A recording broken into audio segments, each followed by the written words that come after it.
ही जी पांढरी शुभ्र फुलं दिसत आहेत, हा आहे गावरान दुधी भोपळा. थंडी वाढू लागली की भोपळ्याला छान फुलं येऊ लागतात.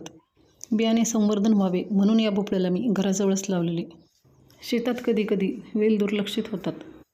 तो घराजवळ इतका जास्त वाढू लागला की त्याने खूप मोठा घराचा एरिया कव्हर करून टाकला. अगदी खिडकीला तर पूर्णपणे कव्हर केले आणि वेलीवर सुंदर भोपळे येऊ लागले आहेत. भोपळ्यांसोबतच या सुंदर नाजूक फुलांचाही, मनमोहक फुलांचाही आनंद मिळत आहे.